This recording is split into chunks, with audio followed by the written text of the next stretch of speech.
मेरे स्टेटस को देखकर मेरी जिंदगी का अंदाजा मत करना। ये तो मुझे अच्छा लगता है इसलिए मैं लगाता हूं, वरना मेरी जिंदगी इतनी सीधी सादी और छोटी नहीं है कि जो 30 सेकंड में बयां हो जाए।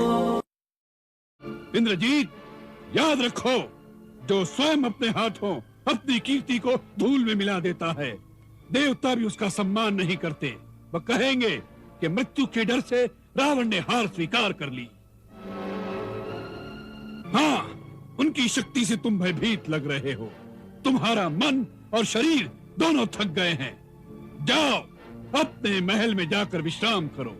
यह युद्ध रावण का है और रावण इसे अकेला ही लड़ लेगा। रावण का मार्ग स्थिर हो चुका है, उसे अपमान और अपयश का नया मार्ग मत दिखाओ इंद्रजीत।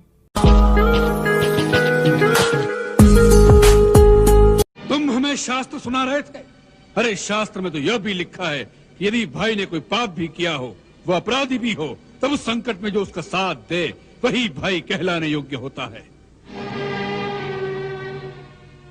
अपराधी को तो शिक्षा सभी दे सकते हैं, परंतु भाई वही है जो संकट में साथ खड़ा रहे, सहायता करे, शिक्षा न दे।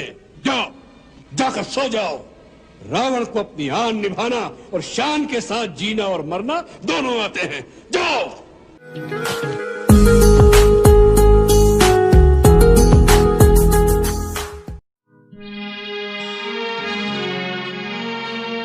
मोहब्बत का दर्द बड़ा जानलेवा होता है पूजा जी।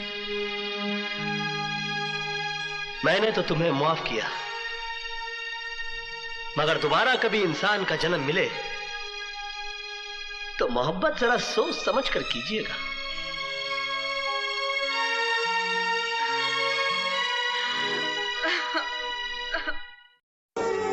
हर बाप को सबसे कम भरोसा अपनी औलाद पे होता है।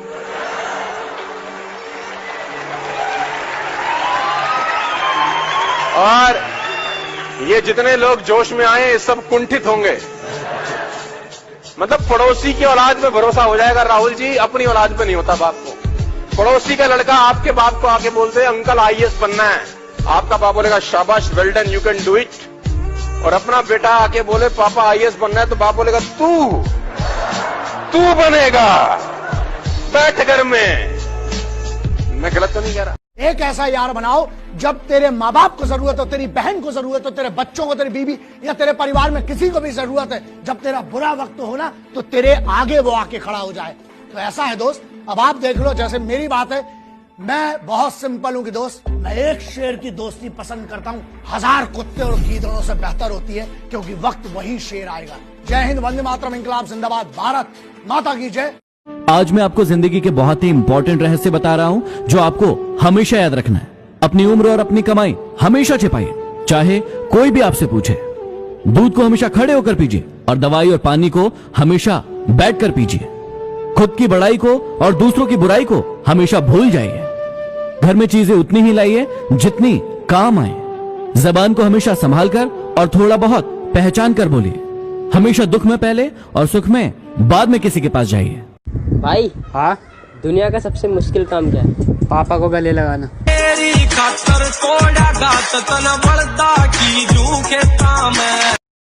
सारी रात बैठकर मैं सिर्फ यही सोचता रहा कि कौन सी ऐसी मेरी बात है जो उसे बुरी लग गई होगी। ये तो साला सोचा ही नहीं कि शायद किसी की कोई बात उसे अच्छी लग गई होगी।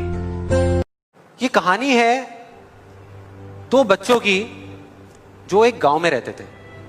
उनमें से एक 6 साल का था और एक 10 साल का। दोनों बहुत अच्छे दोस्त थे, बिल्कुल शोले के जय और वीरू जैसे। दोनों हमेशा साथ साथ रहते, साथ साथ खेलते, साथ साथ खाते पीते, साथ साथ नहाते धोते। नहीं, धोते नहीं, ये थोड़ा ज्यादा हो गया।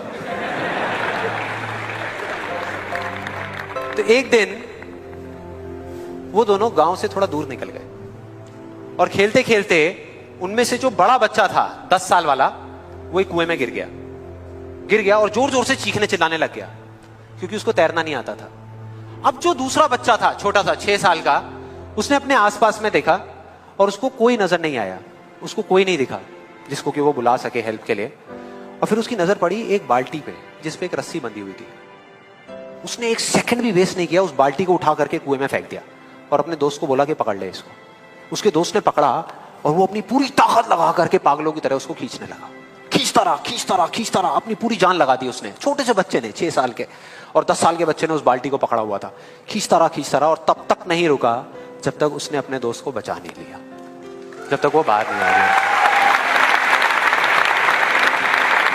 अब यहां तक तो ठीक था, यहां तक तो ये कहानी समझ आती है।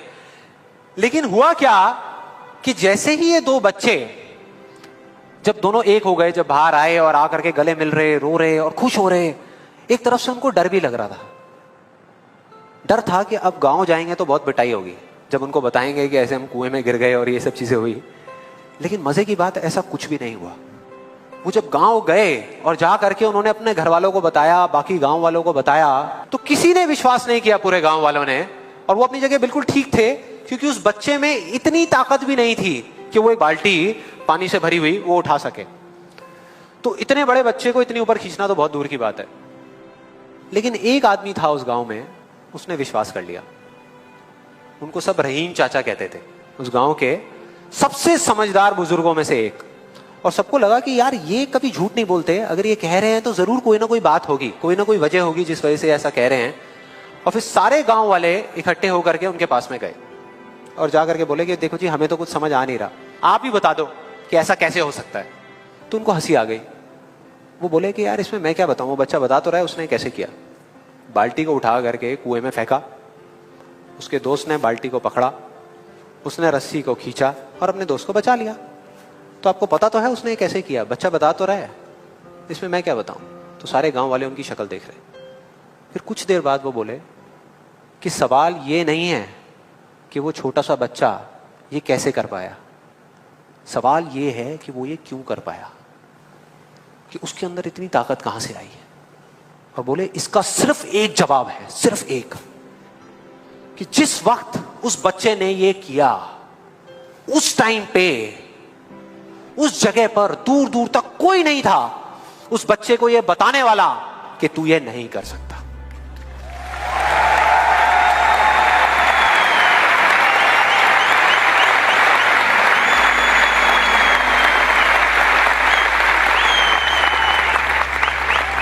बोले कोई नहीं था, कोई नहीं, यहां तक कि वो खुद भी नहीं, वो खुद भी नहीं।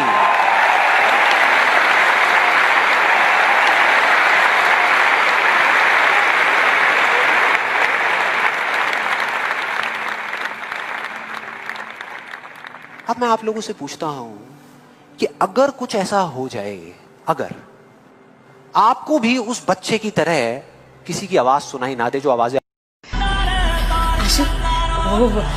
ये फोन में ना फेसबुक, इंस्टाग्राम, स्नैपचैट, स्काइपी, व्हाट्सएप ये सब अपलोड कर दे, मुझे सिखा दे। माँ वो इंस्टॉल होता है और आप ये सब का क्या करोगे? आपके पास तो ईमेल भी नहीं है, आपका ये सबसे कोई फायदा नहीं है। क्यों?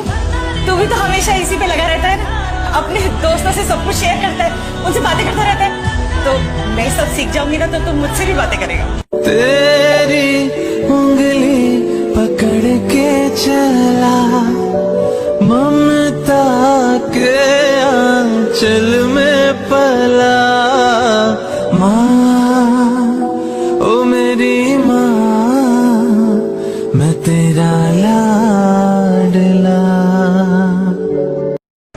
अबे मोहब्बत की है हमने तुमसे, सबको क्यों बताते फिरते हो? अबे मोहब्बत की है हमने तुमसे, सबको क्यों बताते फिरते हो? अबे तुम्हारा दिल है चार्जर, जहाँ पाओ वहीं लगाते फिरते हो।